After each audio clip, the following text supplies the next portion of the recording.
first instance, let me tell you that I have not faced any kind of a loss at all. In fact, I have won the elections. Because there are two things that is very important for us to notice. If you look at the ballot voting, where truthfully somebody has opened the paper and has signed or they have stamped their desire for which candidate. And I have got majority in that. That means if you have really wanted and checked and ensured a physical person voting for me, then it is me who they want to choose and opt. I have got maximum votes in ballot paper. I know then who love me, who like me. Now the second thing is 3,23,889 votes that have fallen for me are those votes which are not bogus, which are not rigging votes, which are not the votes which have got tempted for any kind of a personal benefit, but are those pure votes who loved me. In 45 days of my journey in politics, if I can gain the trust and love of that many voters, and we also had many more voters whose votes have been deleted. It was very evident on the voting day that they all have protested that their votes have been deleted. And they are also with me. This is the true winning spirit, being truthful to your democracy, where the leader was also truthful and the voters were also truthful. Now, whoever has won the elections, we have seen how they won the elections. We were seeing goons sent on that day. We were seeing goons abusing me on that day. We have seen polling booths being captured on that day. We have seen polling booths being in corporators' house on that day. We have seen minor girls coming and voting on that day. We have seen double votes being put on that day. We have seen that, the infrastructure which should have supported through democratic voting on that day were supporting for not checking the IDs on that day. And the voting went on till 9 o'clock without people in the booths. So, is this the way to win an election? Then I would say, I pity all those leaders who really win this way elections. They made me very confident, in fact, that they were scared of the real democracy. They're scared that when really given a right, justful environment, a voter would opt me. This is enough for me. The entire country saw how they have won this. And if they want to feel great about it, then I say they have lost by winning it and I have won by losing it. I'm happy about it.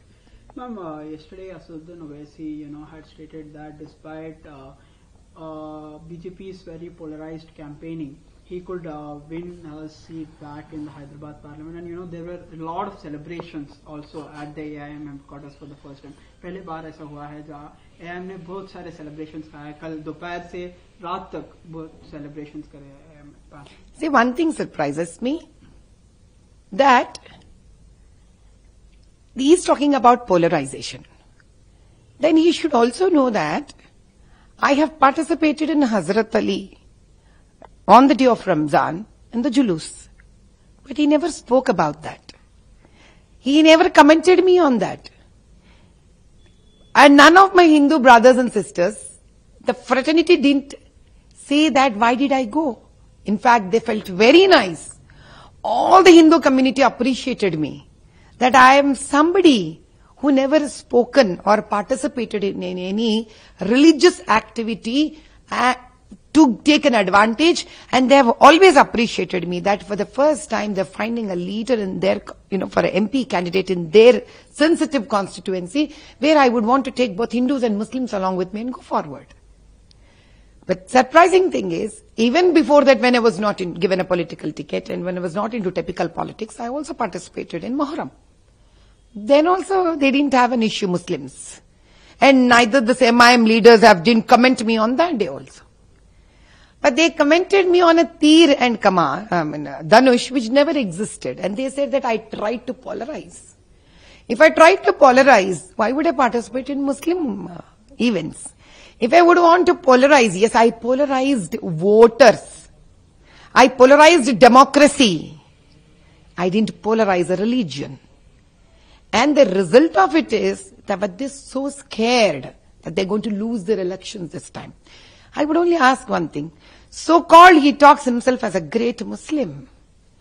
But is it not haram to play DJ and music? Is it not haram to abuse a woman? Is it not haram to send goons on her? Is it not haram to go against the law of the land?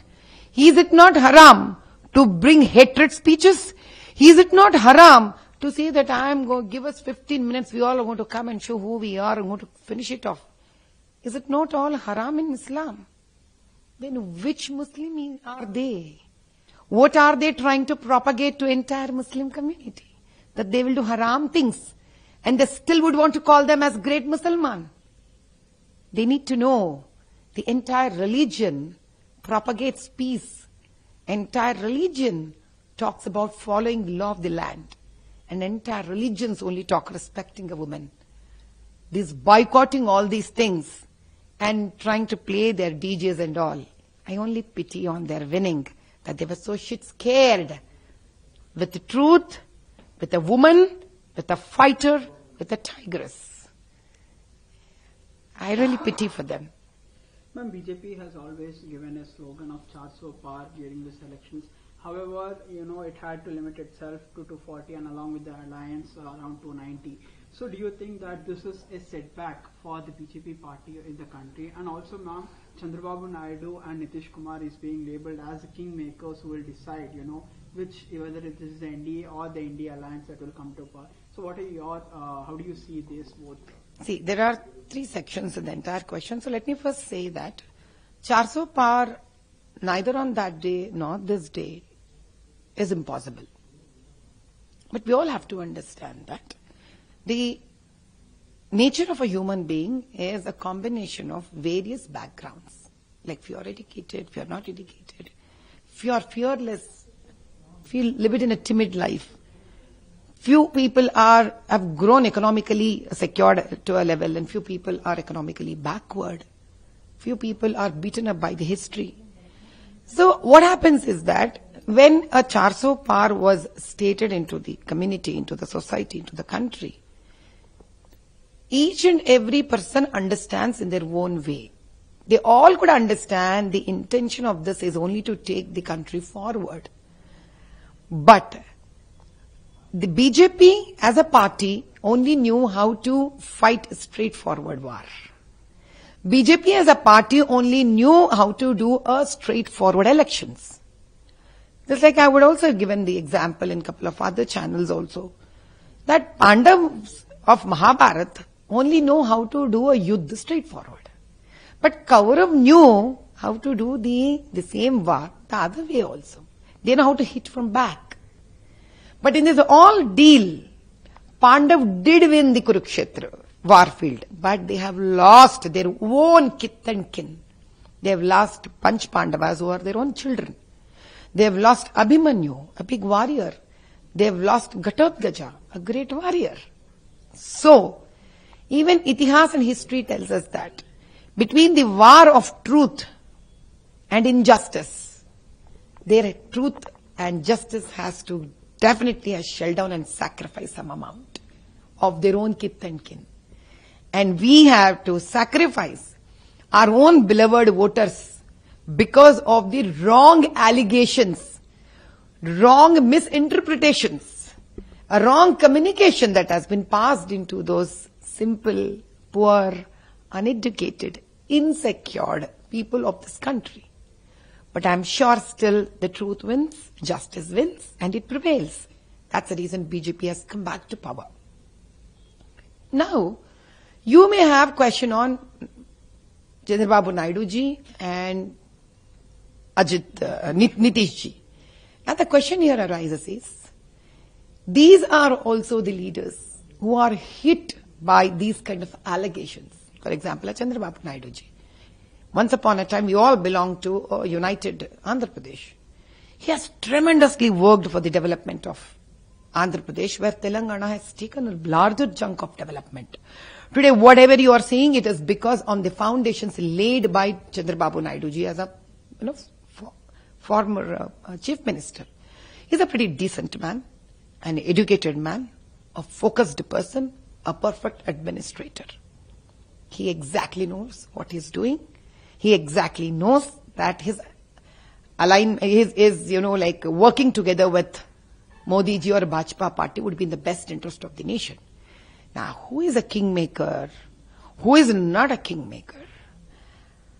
I think this is how the system, the media, the opposition, whoever dislike or whoever would want to make big sounds about this, they keep talking about these things. But I don't think I would want to really give any importance on these kind of statements, but I would still want to congratulate our beloved Prime Minister Modi ji and our beloved Home Minister Amit Shah ji, in whose combination and whose hard work, whatever the opposition wanted to do, still they came up with flying colors. And our beloved Yogi ji, who would have really struggled to stand up to give those seats, whatever he has given, in spite of opposition trying to repeatedly hit in a negative way. Their sacrifices, their hard work, I'm sure the entire country would remember. Thank you. Ma'am, Hyderabad parliament పరిధిలో మీరు చాలా campaigning చేశారు. కాకపోతే 3 లక్షల మెజారిటీతో నిన్న అసదుద్దీన్ ఓవైసీ హైదరాబాద్ని గెలవడింది. అంత క్యాంపెయినింగ్ చేసినప్పటికీ కూడా మీకు ఎందుకు సీట్ గెలవలేకపోయారు? ఏమనుకుంటారు? నేను ఇప్పుడు ఇది సీటు ఇప్పటికీ నేనే గెలిచా. ఇప్పుడు గెలుపు అనేది కనుక మీరు ఓట్ల గురించి ఆలోచిస్తే, మరి వీళ్ళు బ్యాలెట్ బాక్స్ ఓట్లు ఎందుకు గెలవలేదు? ఎందుకంటే ఓట్లు న్యాయంగా వేశారు కాబట్టి ప్రజలు, ఉద్యోగస్తులు, చదువుకున్న వాళ్ళు మనసులో నుంచి వేసిన ఓటు కాబట్టి అందులో నేనే గెలుస్తా కాబట్టి బ్యాలెట్ పేపర్స్ లో నేనే గెలిచా. నాకు చాలా ఆధిక్యత వచ్చింది అక్కడ.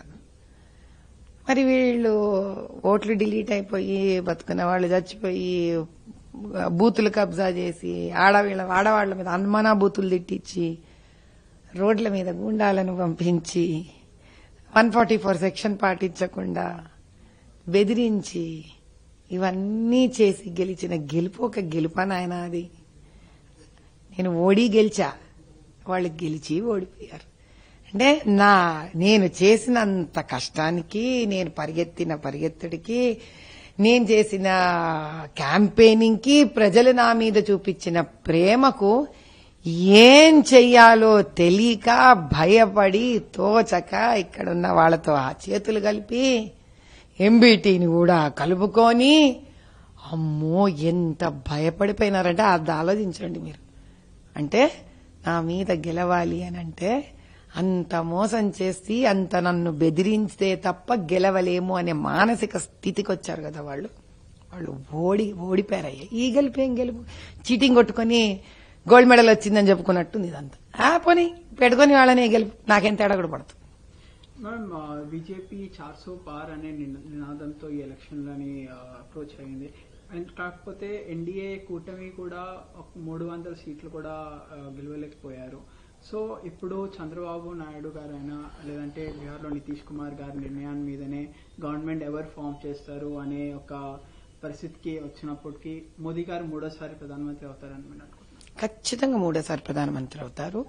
అటు నితీష్ కుమార్ గారు గాని, ఇక్కడ చంద్రబాబు నాయుడు గారు గాని, వీళ్ళిద్దరూ కూడా, అంటే ముఖ్యంగా చంద్రబాబు నాయుడు గారు, ఆయన ఒక మంచి అడ్మినిస్ట్రేటర్.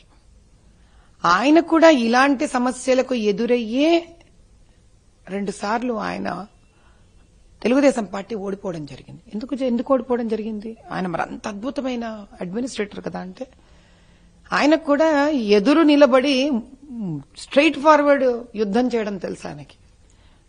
వెనక నుంచి డొంక తిరుగుడు అంటారు దీని తెలుగు భాషలో. అంటే వెనక నుంచి ఒక మనిషిని వెన్నుపోటు పోడ్చడం అతనికి కూడా పెద్దగా రాదు. వారికి కూడా చంద్రబాబు నాయుడు గారికి ఎంతసేపు ఒక development. For more of such videos, do like, share and subscribe to ET Now Swadesh.